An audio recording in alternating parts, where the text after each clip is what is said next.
అందరికీ నమస్కారాలు. ఈరోజు కేంద్ర ప్రభుత్వం పోలవరం విషయంలో అదే మరి ఇండస్ట్రియలైజేషన్కి 2 నోట్స్ని క్లియర్ చేశారు. ఇది ఒక నిరాశ నిస్పృహల్లో ఉండే రాష్ట్రానికి ఒక మంచి ఊతం ఇస్తుంది, ఒక నమ్మకాన్ని, ఒక భరోసాని ఇస్తుంది. ఈరోజు మనం చూస్తే పోలవరం ఫేజ్ 1 టోటల్గా ఈ ప్రాజెక్ట్ నేషనల్ ప్రాజెక్టు. ఆ రోజు తీసుకున్న కొన్ని నిర్ణయాల వల్ల ఇది ఫేజ్ 1 కింద అక్కడ జరిగిన డిస్ట్రక్షన్ కానీ దీనివల్ల ఫేజ్ 1ని క్లియర్ చేశారు. ఫేజ్ 1కి 30,436.95 కోట్లు కాస్ట్ ఆఫ్ ది ప్రాజెక్ట్. అంత మునుపు ఇది నేషనల్ ప్రాజెక్టుగా అనౌన్స్ చేసే నాటికి 4,730 కోట్ల 71 లక్షల్ని ఇన్వెస్ట్ చేశాం. 4,730 కోట్లు ఇన్వెస్ట్ చేశాం. దాన్ని రాష్ట్ర ప్రభుత్వ వాటా కింద అప్పట్లోనే పరిగణించి మిగిలిన డబ్బులంతా కేంద్రం పెట్టేట్టుగా ఒక అవగాహనకు వచ్చాం. బ్యాలెన్స్ అమౌంట్ చూసినప్పుడు 25,706 కోట్లు వస్తుంది. 25,760 కోట్లలో ఇంతవరకు రిలీజ్ చేసింది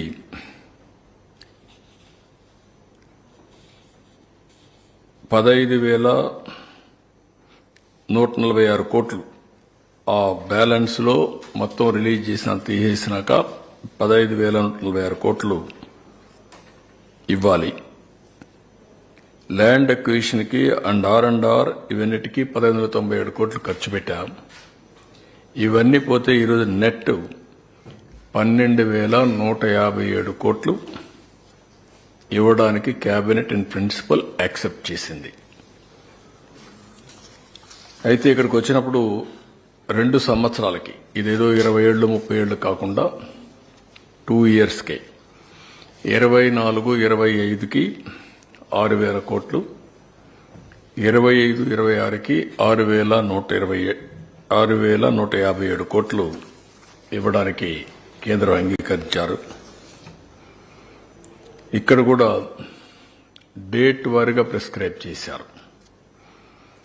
అంటే construction of gap 1 ECRF dam December 24,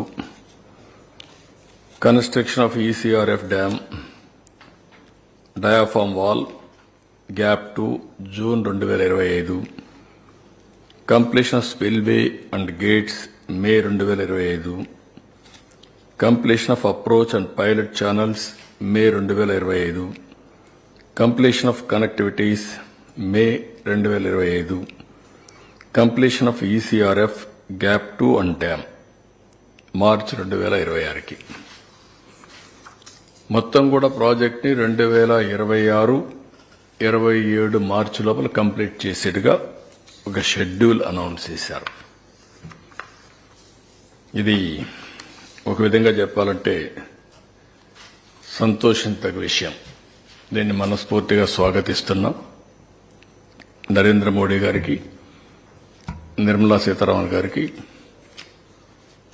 CR Patil ఎవరైతే వాటర్ రిసోర్స్ మినిస్టర్ ఉన్నారో ఆయనకి ముగ్గురు కూడా ధన్యవాదాలు తెలియజేస్తున్నాం. మనస్ఫూర్తిగా అభినందనలు. ఇదొక చరిత్ర. ఆంధ్రప్రదేశ్ రాష్ట్రం యొక్క సెంటిమెంట్తో కూడిన సమస్య. దక్షిణ భారతదేశంలో మనం అందరం కూడా అగ్రెసివ్గా అభివృద్ధి చేసుకుంటూ ముందుకు పోతున్నాం. ఆర్థిక సంస్కరణల్ని అందిపుచ్చుకున్నాం. కానీ వాటర్ చూస్తే ఈ ఒక మాటలో చెప్పాలంటే ఈ 4 స్టేట్లో, కేరళ తప్ప 4 స్టేట్స్లో వాటర్ స్కార్సిటీ ఎక్కువ ఉంది.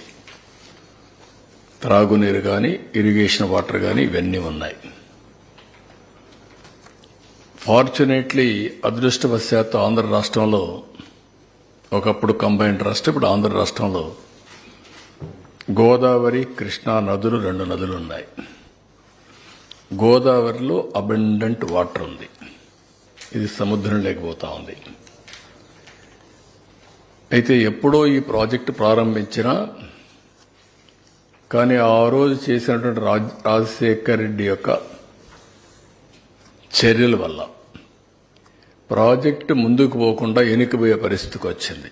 అది హిస్టారికల్గా మీరందరూ ఒకసారి చూస్తే దీనికి ఎన్ని శాపాలు ఉండాలో అన్ని శాపాలతో ఇప్పుడిప్పుడు విముక్తి పొందుతున్నాం. ఈ ప్రాజెక్ట్ ఎప్పుడో అంజయ్ గారు ఫౌండేషన్ వేశారు,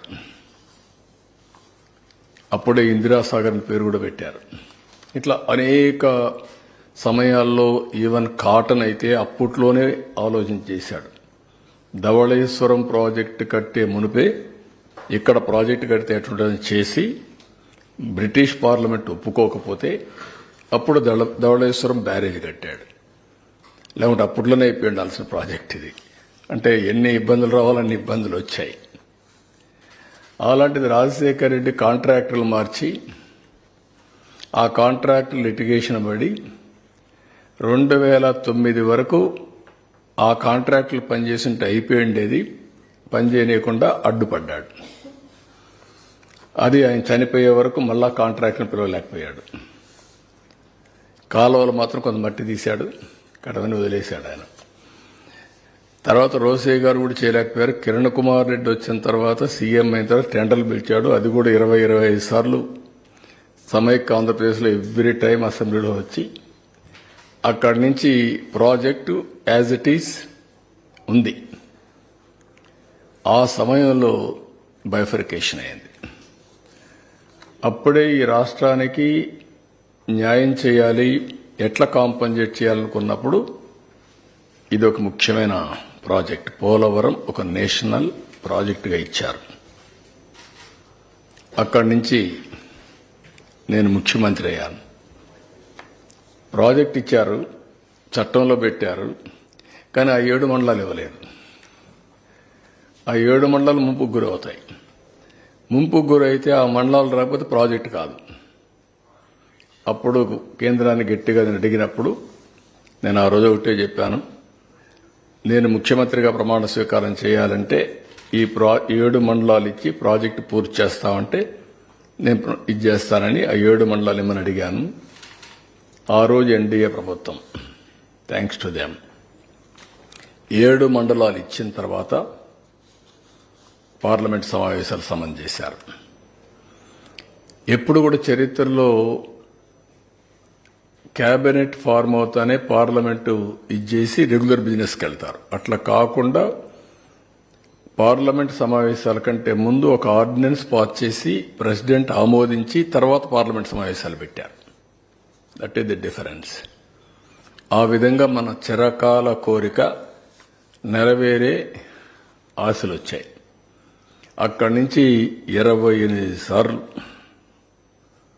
క్షేత్రస్థాయికి వెళ్ళారు. 82 సార్లు వర్చువల్గా సోమవారాన్ని పోలవరంగా చేసుకున్నాం. అదొక ప్యాషన్. ఒక మాటలో చెప్పాలంటే అది ఒక అబ్సెషన్. పోలవరం అనేది ఎట్టి పరిస్థితుల్లో కంప్లీట్ చేయాలి. పోలవరం ఆంధ్రప్రదేశ్ రాష్ట్రానికి ఒక వరం. ఇది కంప్లీట్ చేసి జాతికి అంకితం చేస్తే జాతి బాగుపడుతుందనే ధ్యేయంతో రాత్రింబగళ్ళు పనిచేశాం. 72% పనులు పూర్తి చేశాం. 11,762 కోట్ల రూపాయలు ఖర్చు పెట్టాం. ఒకే రోజున 32,215 క్యూబిక్ మీటర్ల కాంక్రీట్ పనులు పూర్తి చేసి గిన్నిస్ ఆఫ్ బుక్ వరల్డ్ రికార్డులో స్థానం సంపాదించాం. డయాఫామ్ వాల్ 414 రోజుల్లో పూర్తి చేశాం. 100 మీటర్ల లోతు డయాఫామ్ వాల్ని 414 రోజుల్లో పూర్తి చేశాం. స్పిల్వే గేట్లన్నీ డిజైన్లు సిద్ధం చేసి గేట్లను అమరించి అదే మార్గం మీరు చూస్తే ఎక్కడికక్కడ స్పిల్వే కానీ స్పిల్ ఛానల్ కానీ ఇవన్నీ పూర్తి చేశాం. కాఫర్ డ్యామ్ కట్టాం. లోయర్ అప్పర్ 2 కాఫర్ డ్యాములు కట్టాం. ఎప్పటికప్పుడు కేంద్రంలో ఉండే ఉమాభారతి, ఆనాటి మంత్రి, తర్వాత నితిన్ గడ్కరీ, ప్రధానమంత్రి గారికి కూడా ఎప్పుడప్పుడు బ్రీఫ్ చేస్తూ ఈ పనులన్నీ పూర్తి చేశాం. 4,114 కోట్ల రూపాయలతో ఆ రోజు పునరావాసం చేశాం. పునరావాస కార్యక్రమాలన్నీ పూర్తి చేశాం. ఎప్పుడు కూడా కేంద్రం డబ్బులు ఇవ్వలేదని పనులు ఆపలేదు. ముందు మనం రీఎంబర్స్ చేస్తే ఎప్పటికైనా వస్తాయనే ఉద్దేశంతో ముందుకెళ్లిపోయాం. ఆ విధంగా మీరు చూస్తే 2014-19 11,762 కోట్లు ఖర్చు పెడితే 4,995 కోట్లు వాళ్ళు ఇచ్చారు. మిగిలింది వాళ్ళు ఇవ్వకపోయినా మనం ఖర్చు పెట్టాం. మళ్ళీ తర్వాత వచ్చింది ఆ డబ్బులు, అది కూడా నేను చెప్తాను. ఈ విధంగా మొత్తం ప్రాజెక్ట్ని ఒక ఎట్టి పరిస్థితిలో ఈ ప్రాజెక్టు పూర్తి చేయాలి అనే తపన, ఒక డిటర్మినేషన్తో ప్రభుత్వం ముందుకెళ్ళాం. అయితే 2019 గవర్నమెంట్ మారింది. మళ్ళా ఆ ప్రాజెక్టుకి శనిగ్రహం దాపరించింది. బాధ, ఆవేదన, కసి ఒకసారి కొన్ని రోజులు డైజెస్ట్ చేసుకొని కూడా చేసుకోలేం. ఎందుకంటే మీరు చూస్తే 82 సార్లు నేను నెలవారీగా హైదరాబాద్లో ఒకప్పుడు సర్ప్రైజ్ ఇన్స్పెక్షన్స్ 70 సార్లు 75 సార్లు వెళ్ళాను. ఈరోజు ఆ స్థితి అమారుగా ఉందంటే 75 సార్లు చరిత్రలో ఏ ముఖ్యమంత్రి క్షేత్రస్థాయి పరిశీలనకు పోయి ఉండరు. బస్సులో వెళ్ళడం, తిరగడం, బస్సులో ఇన్స్ట్రక్షన్స్ ఇవ్వడం, అక్కడి నుంచి సెక్రటరీకి పోవడం, అవన్నీ చేసి డెవలప్ చేశాం. అదే మరి 82 సార్లు వర్చువల్గా చేసి 28 సార్లు నేను ఇది చేసి, ఒకసారి పండుగ కూడా దీపావళి పండుగ ఏదో ఉంది. ఆ రోజు నేను అమెరికాకు పోతూ గడ్కర్ని నాగ్పూర్లో కలిసి ఆ రోజు కూడా ఆయన ట్రబుల్లో పెట్టి ఈ ప్రాజెక్ట్ గురించి మాట్లాడి వెళ్ళాను. నేను ఆ రోజు ప్రాజెక్టులో వాళ్ళు కొన్ని విషయాలు చెప్తే నేను చదువుకొని రాత్రంతా మా సెక్రటరీలందరూ చదివించి నేనే హైకోర్టులో, సుప్రీంకోర్టులో లాయర్ మారిగా వాళ్ళ దగ్గర ఆర్గ్యూ చేశాను. వర్డ్ టు వర్డ్ మీరు చెప్పండి, మీరు అంటున్నారు ఇది సెంట్రల్ ప్రాజెక్ట్ కాకపోతే ఏమవుతుందని కూడా ఆర్గ్యూ చేశాను. వాళ్ళు కన్విన్స్ అయ్యారు.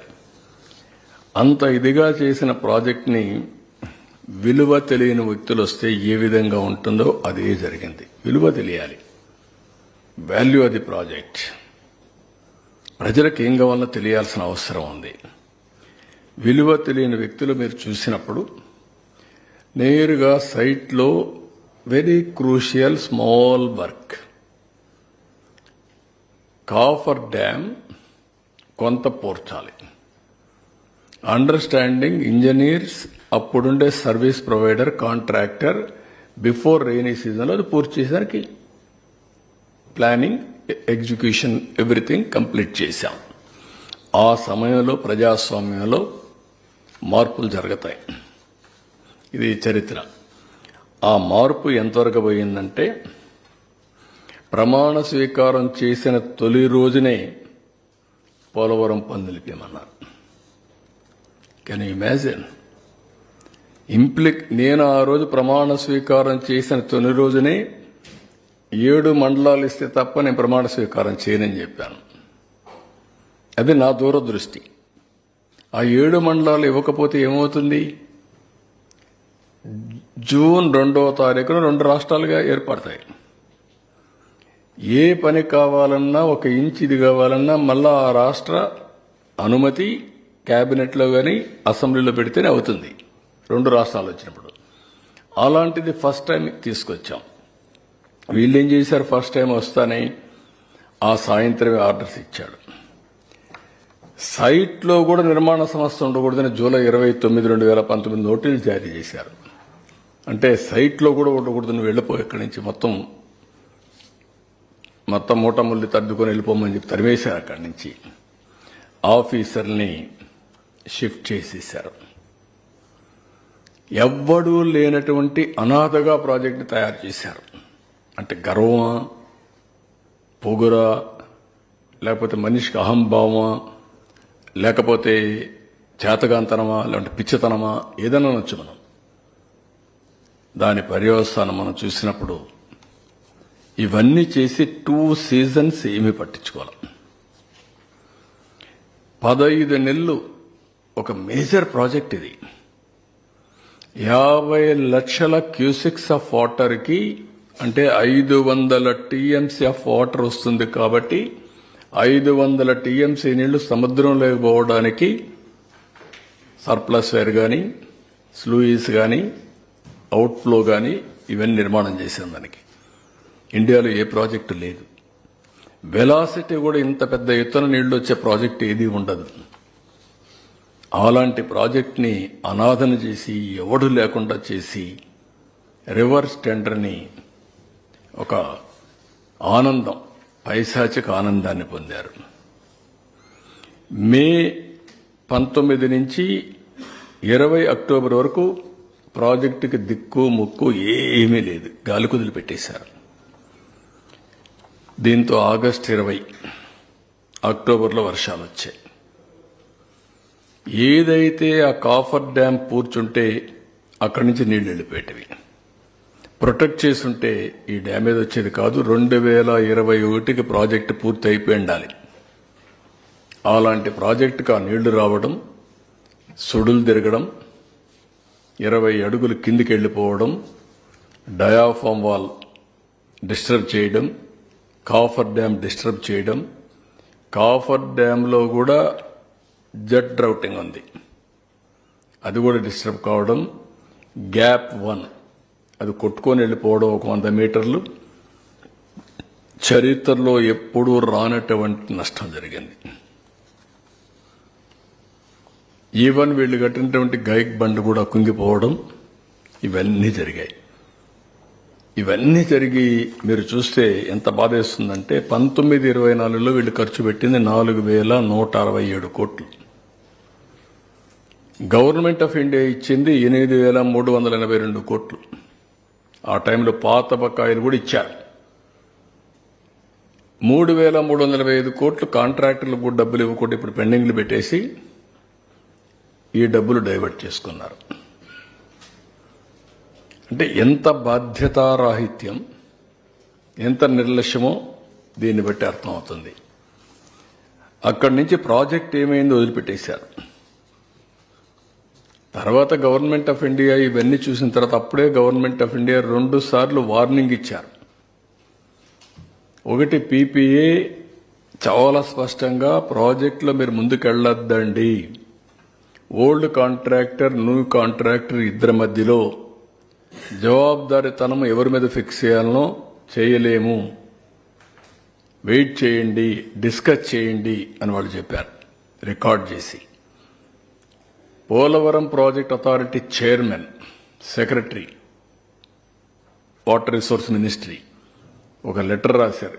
Please kindly wait, we will discuss further and decide.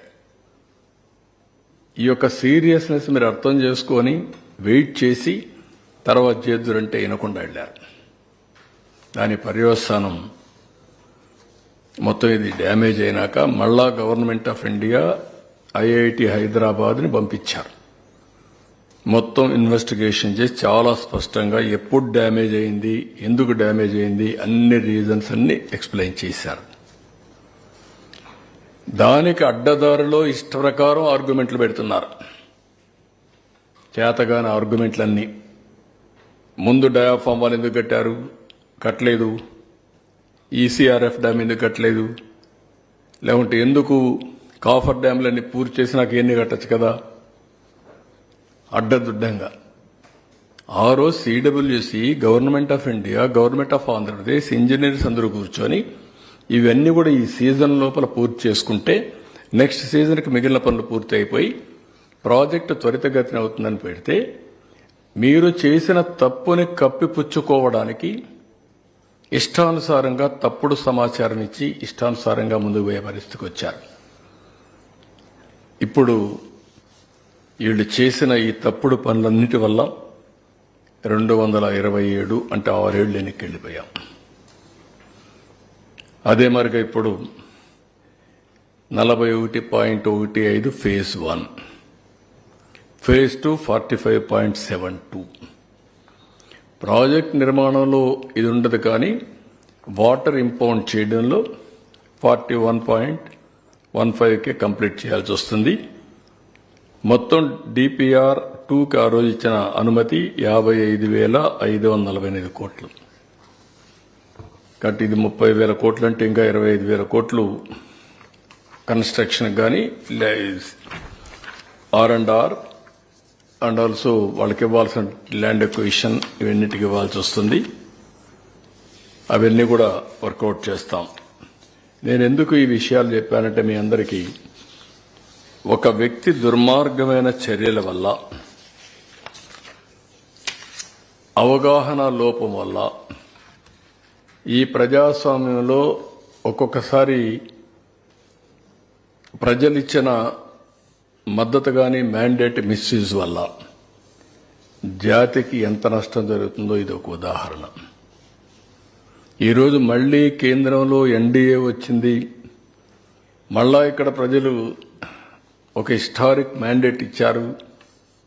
దీంతో కేంద్రంలో కూడా మనకు పనులు అవకాశం వచ్చింది. వాళ్ళు కూడా, ఎందుకంటే మేము ఎన్డీఏ, బీజేపీ, తెలుగుదేశం, జనసేన ముగ్గురం కలిసి పోటీ చేశాం.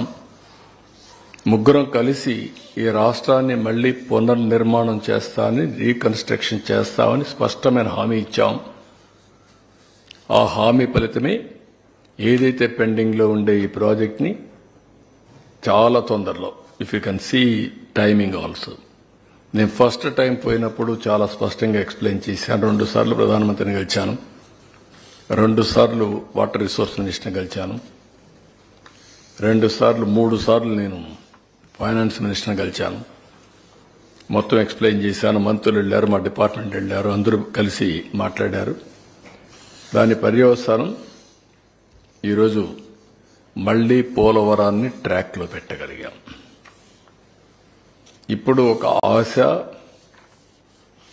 ఇది పూర్తవుతుందని ఒక నమ్మకం రావడం జరిగింది. మళ్లీ పోలవరం ఈ రాష్ట్రానికి జీవనాడి, దీనికి మళ్లీ జీవాన్ని పోశాం. ఇలాంటి ఒక చరిత్రాత్మకమైన నిర్ణయం తీసుకున్నటువంటి కేంద్రాన్ని అభినందిస్తున్నా. It will go a long way for the Telugu community and people of Andhra Pradesh particularly.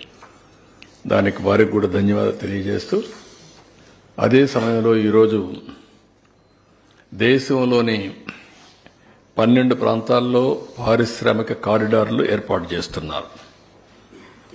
మన దగ్గర 3 కారిడార్లు వచ్చాయి. Visakhapatnam Chennai corridor, Bengaluru Chennai corridor, Bengaluru Hyderabad corridor, 3 corridors వచ్చాయి. కేంద్ర ప్రభుత్వం 28,602 కోట్ల రూపాయలు ఈ కారిడార్లో ఖర్చు పెట్టడానికి 12 ప్లేసెస్లో డబ్బులు అలొకేట్ చేశారు, ముందుకు వచ్చారు. ఇక్కడ ఉద్యోగాలు, ఉపాధి కల్పించాలనేది మెయిన్గా. అదే మరి ఎలక్ట్రిక్ వాహనాలు కానీ, లేకపోతే హార్డ్వేర్, ఎలక్ట్రానిక్స్ ఇవన్నీ చేయడం కోసం ముందుకు వచ్చారు. మళ్లీ ఇక్కడ 2 కారిడార్లు, 3 కారిడార్లు మనకు వస్తున్నాయి. ఒకటి కడపలో కొప్పర్తి, ఇది 2,596 ఎకరాల్లో కొప్పర్తి పారిశ్రామిక హబ్ వస్తుంది. దీనికి 2,137 కోట్ల రూపాయలు మనం ఖర్చు పెడుతున్నాం. 54,000 మందికి ఎంప్లాయ్మెంట్ వస్తుంది. రెండోది కర్నూలు జిల్లా ఓర్వకల్, ఇది 2,620 ఎకరాల్లో ఓర్వకల్ పారిశ్రామిక హబ్. దీని మీద 2,786 కోట్ల రూపాయలు ఇన్ఫ్రాస్ట్రక్చర్, మౌలిక సదుపాయాలకు ఖర్చు పెడుతున్నాం. దీంట్లో 12,000 కోట్ల రూపాయలు మినిమం పెట్టుబడులు వస్తాయి. 45,000 మందికి ఉద్యోగాలు వస్తాయి. అదే మరి ఇప్పటికే కృష్ణపట్నం, అక్కడ కూడా ఒక నోడ్కి, హబ్కి అనుమతి ఇచ్చారు. 18,000 కోట్లు మనం ఖర్చు పెడతాం. అది కూడా అక్కడే కృష్ణపట్నం పోర్ట్ ఉంది, దానికి కూడా ఇంపాక్ట్ ఉంటుంది. నక్కపల్లి ఇంకొక పక్కన ఫార్మా హబ్ వస్తుంది. అది కూడా టెండర్లు పిలుస్తున్నాం. ఈ విధంగా ఇప్పటికి 4 హబ్బులు వచ్చి 3 కారిడార్లలో ఈ ప్రాజెక్టులన్నీ వస్తాయి. ఇది ఒక చరిత్ర.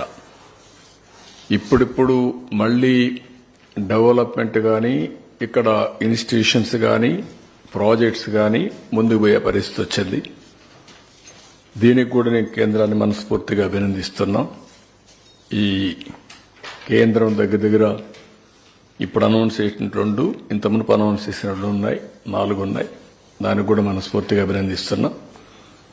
ఇవన్నీ పూర్తి చేసుకుంటే ఇక్కడ ఎంప్లాయ్మెంట్ ఇంకా ఎకానమీ కొంత సెట్ అయ్యేదానికి అవకాశం ఉంటుంది. ఇలాంటివన్నీ ఉంటే అన్నీ సర్వనాశనం చేసి ఇంకా మళ్ళా ఏదో ఒకటి నేను చేస్తున్నా, ఇదంతా మా ఘనత అని మాట్లాడే దౌర్భాగ్య స్థితికి వచ్చారు వీళ్ళు.